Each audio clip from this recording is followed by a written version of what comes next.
अच्छा, इस तरह है ना कि सीमा इधर तो खैर मुझे अगर देखेगी तो पहचान लेगी, किसी दोस्त के यानी थ्रू जो है, जाहिर है वो तो ओपन लड़की थी, घूमना फिरना, उनको मजे करना। गुलाम भाई वो लड़की तो नहीं है, वो तो 45 साल औरत है। एक औरत थी, अपने आप को लड़की तो जबरदस्ती कहती थी ना, जब इस तरह के माहौल में आती थी तो अब अपने आप को बना संवार के लड़की पेश करती थी ना। तो यहाँ तक कि शहर से बाहर भी हम लोग विजिट पे गए हैं। अच्छा, शहर से बाहर भी गए? हाँ, ठीक है। तो दर्शक जितने भी देख रहे हैं सुन लें, हैदराबाद तक भी गई है वो गुलाम भाई के साथ। उसके अलावा फिर ऐसा है ना कि गुलाम हैदर का मुझे इल्म में नहीं था, हालांकि अच्छा, तो गुलाम भाई एक बात मैं यहाँ ऐड करूंगा, क्या पता आप वहां गए नहीं गए। एक बंदा है, वो उसका नाम है रियाज सराइकी, वो बताता है कि ये कभी व्हाइट लैंड क्रूजर में आती थी, कभी ब्लैक, तो माशाल्लाह ब्लैक गाड़ी बड़ी तो आपके पास भी है। तो कभी आपने इसको शॉपिंग वॉपिंग तो नहीं कराई? क्योंकि वो रियाज सराइकी कहता है कभी ये व्हाइट लैंड क्रूजर में आती थी, कभी रेड में आती थी। तो ये जरा आप बताइए, और कहां तक आप गए, क्योंकि इसको बड़ी गाड़ियों का तो बहुत शौक था। पहले मैं इस चीज को क्लियर करूं ताकि दोस्तों के इसमें उबान न रहे किसी किस्म का। ऐसा है कि गुलाम हैदर जो है वाकई तन बिल्कुल एक निहायती शरीफ और बिल्कुल शरीफुल नफ्स इंसान है, ठीक है। और उसके अलावा मुझे इल्म में तो ये नहीं था कि ये गुलाम हैदर साहब की वाइफ है, ठीक है। तो ये तो अपने तौर पे रंगरलियां मनाती फिरती थी, आजाद काल गर्ल थी, कोई भी फोन करे जो इनके जानने वाले थे, ताल्लुक था, तो ये उनके पास चली जाती थी, बड़ी बड़ी महफिलें अटेंड करती थी, और छोड़ा तो कोई भी नहीं इसने। अच्छा, हुआ ये कि जिस टाइम ये मकसद वाकया पेश आ गया कि जी सीमा नामी एक जो है औरत 4 बच्चों समेत हिंदुस्तान पहुंच गई है, तो जब वो जाहिर है मीडिया का दौर है, ये सोशल मीडिया पे जब हमने देखा तो हैरानगी हुई। मैं तो देख के परेशान हुआ कि यार ये कहाँ जाके पहुंची है। फिर सारे जब केस को सुना तो पता चला कि गुलाम हैदर जो है इसके हस्बैंड है और 4 बच्चे हैं। जब गुलाम हैदर भाई की वो बातें सुनी तो बहुत शदीद किस्म का मुझे दुख हुआ, गुनाह आया कि यार मुझे तो इल्म नहीं था कि उसकी गैर मौजूदगी में मेरे से कोई गलतियां सरजद हुई, लेकिन उसमें तो वो खुद शामिल थी, इन्वॉल्व थी, राजी थी, ठीक है। तो मकसद कहने का ये है कि गुलाम हैदर का जब मुझे पता चला तो वाकई फिर मुझे शर्मिंदगी भी हुई, अफसोस भी हुआ कि यार, लेकिन ये है कि मुझे तो इल्म में नहीं था, अगर मुझे ये पता होता तो मैं कतई भी। और गुलाम भाई आपका जो सामने आना है इसका मकसद ना तो ये तो है ही नहीं कि आप गुलाम हैदर भाई को कोई शर्मिंदा करने के लिए आए, ऐसा नहीं है। ऐसा नहीं है, बिल्कुल। आप जो आए हैं सामने किसी के, क्योंकि आप भी एक इज्जतदार आदमी हम जानते हैं, माशाल्लाह बिजनेसमैन भी हैं अच्छे, क्योंकि हम जानते हैं कि आपका सिर्फ ओनली मकसद सिर्फ यही है कि सीमा को एक्सपोज करना। अभी जब ये बात मकसद तमाम बहुत ज्यादा वायरल हुई तो फिर मेरा जो है जहन बन गया कि मैं गुलाम हैदर की कोई ना कोई मदद करूं, जो मेरे से हो सके मैं उसकी हेल्प करूं, मैं उसको फेवर दूं, ताकि उसके जो बच्चे हैं वो पाकिस्तान आ जाएं और बाप के हवाले हो जाएं। बाकी सीमा जो है इंशाल्लाह वो हिंदुस्तान की कोर्ट में उसको सजा देनी है, निकालना है और पाकिस्तान भेजना है।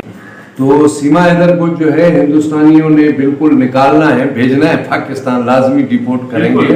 क्योंकि जो मोमिन मलिक साहब है, मैं तो सलाम करता हूँ उसको यार, जितनी उसने हिंदुस्तान में रहते हुए स्ट्रगल की। एक वीडियो देखी जिसके उसमें बता रहा है कि मैंने गुलाम हैदर भाई को सीमा के बाजू में मकान लेके देना और वहां रहेगी, वहां से उसका जो है केस में गुलाम भाई तकरीबन वो बताते हैं इंडियन करेंसी 6 से 7 लाख रुपए वो इस केस के अंदर अपने पर्सनली लगा चुके हैं। और अभी इस वक्त वो तकरीबन 1 हफ्ता हो गया, वो जो नेपाल है ना, नेपाल के अंदर रिहाइश पजीर है, वो सिर्फ और सिर्फ गुलाम हैदर भाई के केस की वजह से। यानी कि एक इतना बड़ा भारत का नाम, इतना बड़ा भारत का गर्व, एक गुलाम हैदर भाई जो एक मासूम बिल्कुल जो है भोला भाला शख्स है, गरीब आदमी है, गरीब इंसान है, उसके खातिर वो अपनी ड्यूटी वगैरह तमाम मामला तमाम जो है समझ ले मसरूफियात छोड़ के वो सिर्फ और सिर्फ 6 से 7 दिन होकर नेपाल में रिहाइश पजीर है। बड़ी बात है, ये बहुत बड़ी बात है,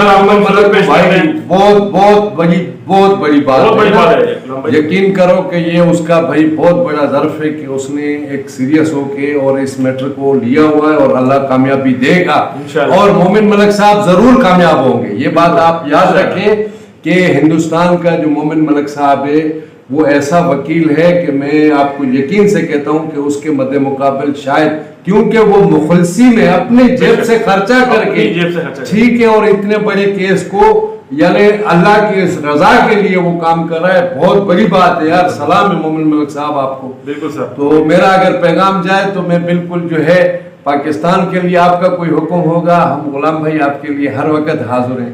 जज़ाकल्लाह।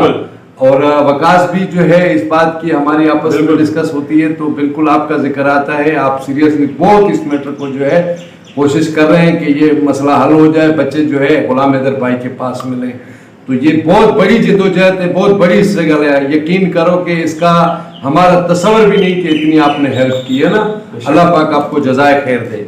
अच्छा, तो फिर ये है कि आप जो कह रहे हो वकास भाई के सीमा से आपकी, तो जिस टाइम यकीन करो कि मुझे ये केस के बाद गुलाम हैदर भाई की बातें सुनी, वीडियो देखी, मुझे तो रोना आ गया कि यार मैंने ये क्या कर दिया कि कैसे मासूम बंदे की बीवी और उसके क्या करतूत है, किस तरह के उसके कारनामे समझ गए। बहुत हैरानगी हुई, बहुत अजीब सा लगा। लेकिन फिर मैंने कहा चलो माजी था, बेखबरी में यानी लाशऊरी तौर पे एक चीज हो गई तो बस वो फिर आप क्या कर सकते हैं। लेकिन पूरी कोशिश है किसी तरीके से सीमा जो है बच्चों समेत अव्वल तो पाकिस्तान में आए, नहीं तो फिर वो हिंदुस्तान की जेल में सड़ेगी, उसके बाद बच्चे जो है गुलाम हैदर के पास होंगे। बिल्कुल इसमें दो राय नहीं है। बिल्कुल ये खुली बात है।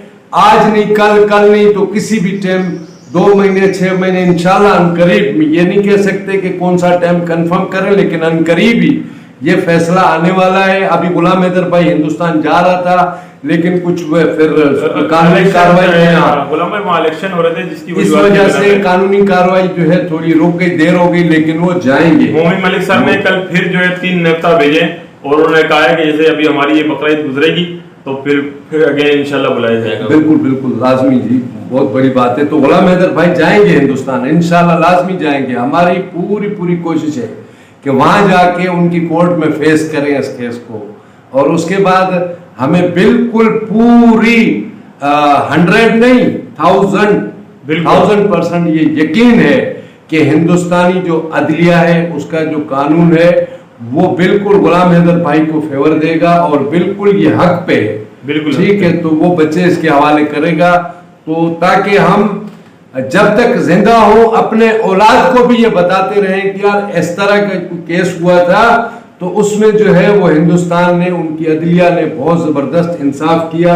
और भाई हमारी तवक्को है कि वो गुलाम हैदर को बच्चे देगी इंशाल्लाह। वो अदलिया जो है ऐसा फैसला करेगी कि वाकई और हक भी बनता है। जी गुलाम भाई, इसी तरीके से हमें भी भारत सरकार से बहुत ज्यादा उम्मीदें हैं इंशाल्लाह। और जो मोदी जी है, योगी जी, हम उन सब की बिल्कुल दिल से रेस्पेक्ट करते हैं, भारत सरकार की रेस्पेक्ट करते हैं और भारतीय अदालतों की रेस्पेक्ट करते हैं और उम्मीद करते हैं कि इंशाल्लाह बहुत जल्द गुलाम हैदर भाई को इंसाफ मिलेगा। तो गुलाम भाई, जैसा कि हम आपके फार्म हाउस गए थे और आपने कुछ जो बातें भी की थी बहुत सारी, और आपने कुछ कोर्ट वर्ड में बातें की थी, तो क्या आप आज मेरे पास आए, खुद चल के आपको मैंने बुलवाया, आपकी बड़ी मेहरबानी।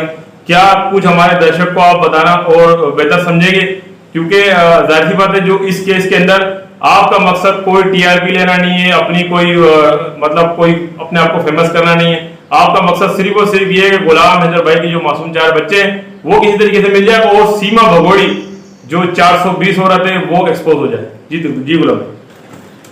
जैसा कि वकास भाई, बहुत बहुत शुक्रिया आपका और दोस्तों का। ये जो सीमा हैदर वाला मसला है, केस है, और इसमें ये है सीमा हैदर जो है, मुझे इल्म में बिल्कुल नहीं था कि हैदर भाई जो हैं एक निहायत ही मासूम और एक शरीफ सा इंसान है, क्योंकि बिल्कुल कोई मुलाकात या किसी किस्म की कोई जानकारी नहीं थी। और इनसे तो हमारे मकसद मरासम थे, राब्ते थे, और किसी दोस्त इनसे मतलब गुलाम भाई, इनसे का मतलब बताया सीमा